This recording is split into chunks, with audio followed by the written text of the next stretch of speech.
સ્ત્રીનું શોષણ પુરુષ જ કરે એવું હંમેશા હોતું નથી. સંયુક્ત પરિવારમાં મોટે ભાગે એવું થતું હોય છે કે સ્ત્રી દ્વારા જ સ્ત્રીનું શોષણ થાય છે. એમાંય જો સ્ત્રીનો પતિ સીધો સાદો કે ઓછું કમાતો હોય કે ન હોય, તે સ્ત્રીનું સ્થાન તો એક નોકરાણી જેવું થઈ જાય છે. અને ઉપરથી ઘરના લોકો એવું જતાવે કે તેઓ બહુ મોટો ઉપકાર કરી રહ્યા છે. આવા સમયે સ્ત્રીએ પોતે જ હિંમત કરવી પડે છે અને પોતાનું સ્થાન જાતે જ ઊભું કરવું પડે છે.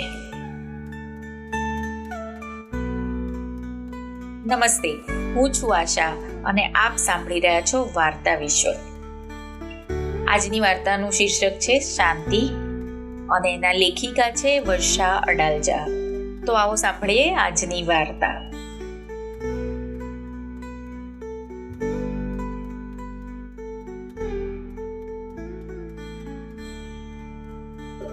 શાંતિ બીજા કામથી પરવારીને રસોડામાં આવી ત્યારે ઘરના બધાએ જમી લીધું હતું અને ડ્રોઈંગ રૂમમાં સિરિયલ જોવા ગોઠવાઈ ગયા હતા.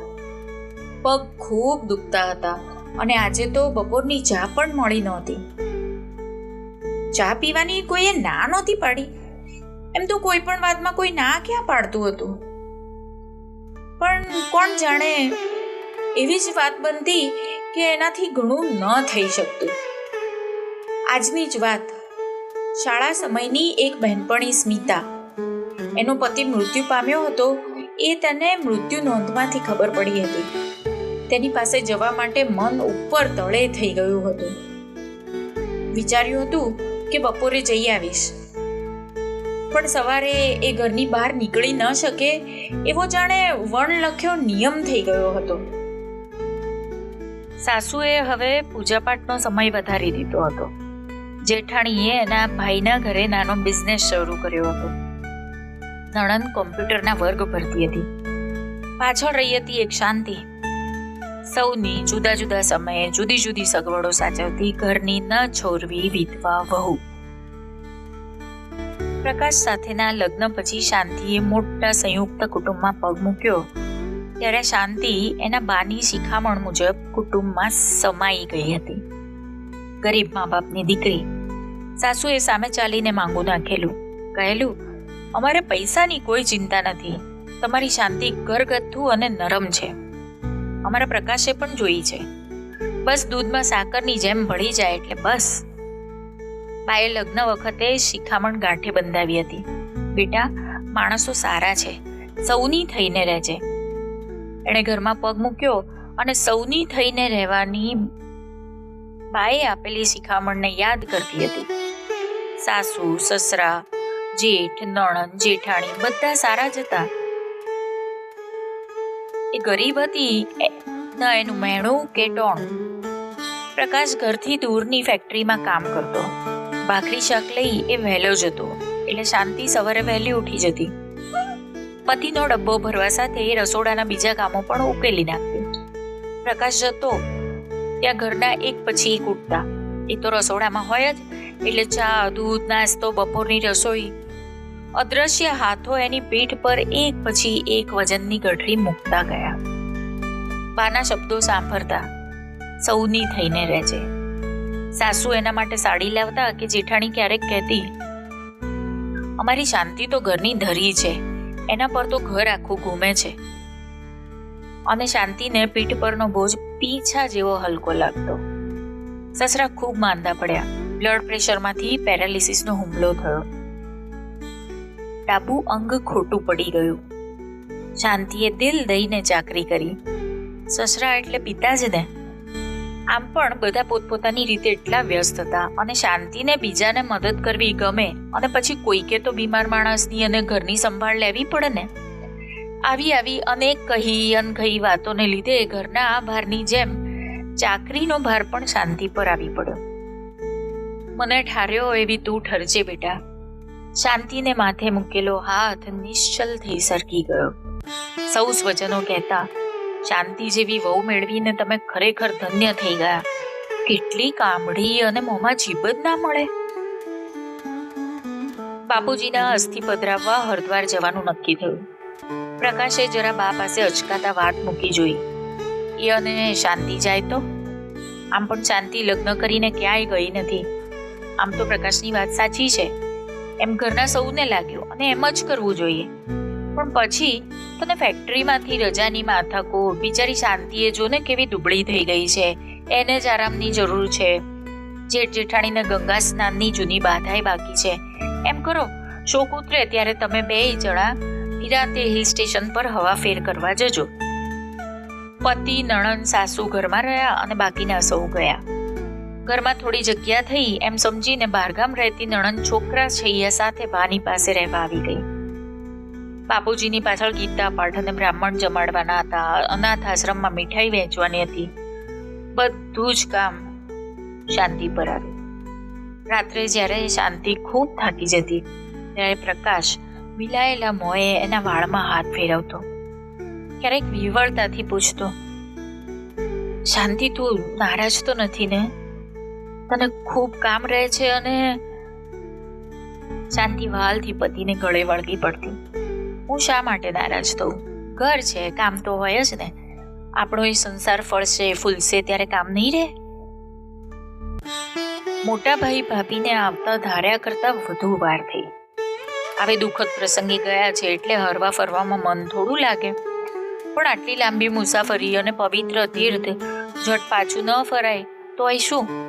ઘરની અને પોતાના સંતાનોની કાળજી લેનારા તમે સૌ તો છો જ ને, એટલે અમને કોઈ ચિંતા નથી. પત્ર વાંચીને પ્રકાશે શાંતિને કહ્યું, આમાં તને આરામ ક્યાંથી મળશે? શાંતિએ હસીને ડોકું ધુણાવ્યું, હું તો તાજીમાં જ છું. ભલે ને 2-4 દિવસ વધુ રોકાતા. આ મોટા નણંદ પણ સાસરેથી પિયર આવે તો જરા માલી લે. પછી તો આપણે 2 ફરવા જવાના જ છીએ ને. બાપુજીનો શોક ઉતરે પછી હિમાલય જ જઈશું. મને ખૂબ મન છે. શાંતિનો હાથમાં લઈ પ્રકાશ એને તાકી રહેલો. કેમ કશું બોલતા નથી? તને મારે કંઈક કહેવું છે, પણ પછી આમ તો ખાસ નહીં. પ્રકાશ અચકાઈ ગયો. શાંતિ હસી પડી. ખાસ નહીં અને આમ ખાસ વાત? પ્રકાશની છાતી પર એણે માથું ઢાળી દીધું. પણ ન કદી પછી એ ખાસ વાત જાણી શકી કે ન કદી હિમાલયના દર્શન કરી શકી.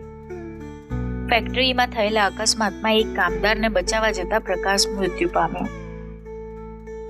બોઇલર ફાટ્યું હતું. મજૂરોનું ટોળું જોતું રહી ગયું અને એ હિંમતભેર દોડી ગયો હતો અને બંને જણા બળી ગયા હતા.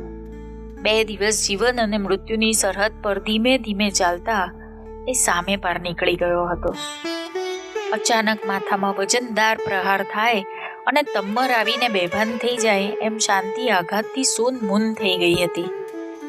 ઊંડી બેહોશીમાંથી માણસ ધીમે ધીમે જાગે એમ આસ્તે આસ્તે શાંતિએ આંખો ખોલી હતી. બાવરા બનીને એણે ચારે બાજુ જોયું હતું. એનું સર્વસ્વ લૂંટાઈ ગયું હતું. ઘર અને દુનિયા એમ જ ચાલતા રહ્યા હતા. સૌએ ભેગા મળી શોક કર્યો. એની સામે જોઈ ફળફળતા નિશાસા મૂક્યા. બિચારી શબ્દના ડામ દીધા અને સઘળું પૂર્વવત થઈ ગયું. કોઈ સગુવાલું આવી ચડતું અને સાસુ કે જેઠાણી આંખો લૂછી કહેતા, બિચારીએ પરણીને શું સુખ જોયું? સારું છે તમે બધા છો તો આશરો છે. આશરો? શાંતિના હૃદયમાં શૂળની જેમ શબ્દો ભોકાતા.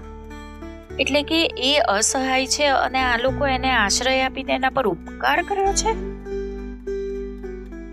બાપુજી આવ્યા હતા. બાએ માથા કૂટ્યા હતા. અરે રે, વિધાતાએ કયા ગુનાની સજા કરી મારી દીકરીને? સાસુએ સાંત્વન આપ્યું, તમે જરી કે ફિકર ન કરો. શાંતિનો સમાસ થઈ જશે અમારામાં. ગમે તેમ તો એ અમારી વહુ છે. એનું ખાવું પીવું ભારે નહીં પડે. બા 2 હાથ જોડી પગે લાગી હતી. તમે લાખ રૂપિયાનો માણસ, તમ જેવાની ઓથ છે, પછી શાંતિની શી ફિકર? અને ધીમે ધીમે એ સમજી શકે એ પહેલા ઘરનો સઘળો બોજો અદ્રશ્ય રીતે એની પીઠ પર આવી પડ્યો હતો. એને તો ન પતિ ન બાળકો, એટલે બીજું શું કામ હોય? જેઠાણી એના માટે સાડી લાવતા, પછી અચાનક યાદ આવ્યું હોય એમ કહેતા, શાંતિ આજે હું ખૂબ બિઝી છું, એક એક્સપોર્ટ ઓર્ડર છે, તું જરા મિતાલીને થોડો નાસ્તો બનાવી આપશે, એને પિકનિક પર જવાનું છે. ત્યાં મોટા નણંદનો અર્જન્ટ ફોન આવી જતો. બા, થોડા દિવસ શાંતિ ભાભીને મોકલી આપો ને, ટીકુને મેલેરિયા થયો છે અને મારા ગામને પહોંચી નથી વળાતું. ભાભી હોય પછી મને નિરાંત. નાની નણંદ તો શાંતિ ભાભીના હાથની દાળ ઢોકળી કે ભેળ ખાવા બેનપણીઓનું ધાડું જ લઈ આવતી. બેનપણીઓ કહેતી, ખરેખર ભાભીના હાથમાં અમૃત છે.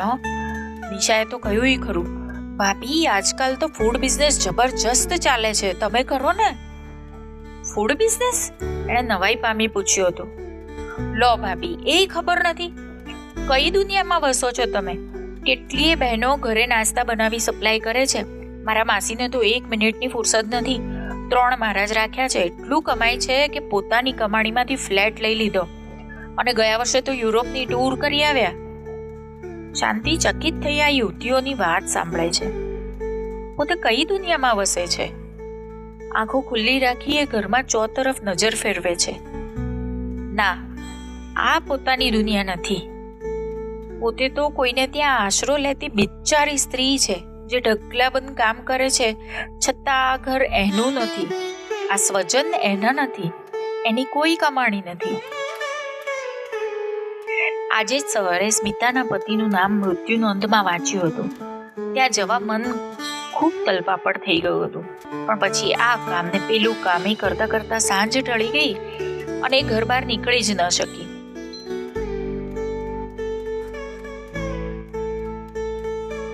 સવારે જ બાને એણે કહ્યું હતું કે મારે સાંજે 1-8 કલાક જવું છે. બાએ હા એમ કહ્યું હતું, પણ પછી ઘઉં સાફ કરવાના હતા અને નીમુફોઈ આવ્યા એટલે નાસ્તો કરવાનો હતો. જેઠને જરા તાવ જેવું લાગતું હતું એટલે જેઠાણી એની જ પાસે બેસી રહ્યા. એટલે બાળકોની નોટોના પૂઠા એણે ચડાવવા પડ્યા. પછી આટલા બધાની રસોઈ. આમાં કઈ રીતે નીકળવું? અને પાછી બસની લાંબી લાઈન. ટેક્સીમાં ગઈ હોત તો? મનમાં વિચારનો ઝબકારો થયો. જેઠાણી તો ઘણીવાર ટેક્સી કરી લેતી. બહારના કામની દોડાદોડીમાં બસની લાઈનમાં ઊભા રહેવાનો સમય જ ક્યાં છે? પણ પછી ટેક્સી ભાડું? એની પાસે પૈસા જ ક્યાં હતા? ઘરની ખરીદીમાં એની ખરીદી અને ખર્ચો નીકળી જતો. બીજું કંઈ જોઈતું હોય તો નણંદ એની વસ્તુમાંથી એને આપી દેતી. પૈસા, પોતાના પૈસા ન હોવાનો આજે એને ખૂબ રંજ થયો. નિશા શું કહેતી હતી? ભાભી, તમે તો ખૂબ કમાઈ શકો એમ છો. બાળકોની નોટોના પૂઠા ચડાવી એ રસોડામાં આવી ત્યારે એણે જોયું કે બધાએ જમી લીધું છે. એઠા વાસણનો ઢગ પડ્યો છે અને ઘરના બધા ટીવી જોઈ રહ્યા છે. એણે તપેલા જોયા. ખાવાનું ઠંડુ થઈ ગયું હતું અને ઓછું હતું. ખાવાનું ગરમ કરીએ જમવા બેઠી ત્યાં સાસુએ ડોક્યું કર્યું. બેટા, બહુ મોડું કર્યું જમવાનું. વેળાસર જમી લેતી હોય તો. આજે તું તારું શાક સૌને શું ભાવ્યું છે મારી ભાઈ? અરે, કહેતા ભૂલી ગઈ, આજે નીલુ રસોડું વાસણ કરવા નથી આવવાની. મુઆ કામવાળા. શાંતિ એઠી થાળી ચોકડીમાં મૂકી દઈ રસોડાની બત્તી બંધ કરી બહાર નીકળી ગઈ. તરત સાસુ બોલ્યા, લાઈટ બંધ કાં કરે છે? હજી તો રસોડું સવારે આવીને નીલુ કરશે. સ્વસ્થતાથી કહેતી શાંતિ દીવાનખાનામાં આવી અને ટીવી સામે ગોઠવાઈ ગઈ. ચકિત થયેલી સાસુ હાફળા ફાફડા પાછળ આવ્યા. પણ આ શું બોલવું એમને સૂઝ્યું નહીં. શું છે? જેઠાણીએ ટીવી જોતા ડોકું પાછળ ફેરવ્યું. એને નવાઈ લાગી હોય એમ શાંતિ સામે જોઈ રહી. શાંતિએ હસીને કહ્યું, કઈ નહીં, એ તો નીલુ આવી નથી ને તે બાને ચિંતા થાય છે. મેં કહ્યું એમાં શું, સવારે સાફ કરશે. સવારે? જેઠાણીના ગળામાંથી માંડ અવાજ નીકળ્યો. અરે હા, સવારે મારે જરા બહાર જવું છે ભાભી. બપોરે મોડેથી આવીશ. તમે તો ઘરે જશો ને? કેમ? મોટાભાઈ, ટીવીનો અવાજ જરા મોટો કરશો, સરસ પ્રોગ્રામ છે. અને આજુબાજુ જોયા વિના શાંતિ કાર્યક્રમ જોવામાં તલ્લીન થઈ ગઈ. તો મિત્રો, આ હતી આજની વાર્તા. મને આશા છે કે તમને વાર્તા ખૂબ ગમી હશે. તો ફરી મળીશું એક નવી વાર્તા સાથે. આવજો.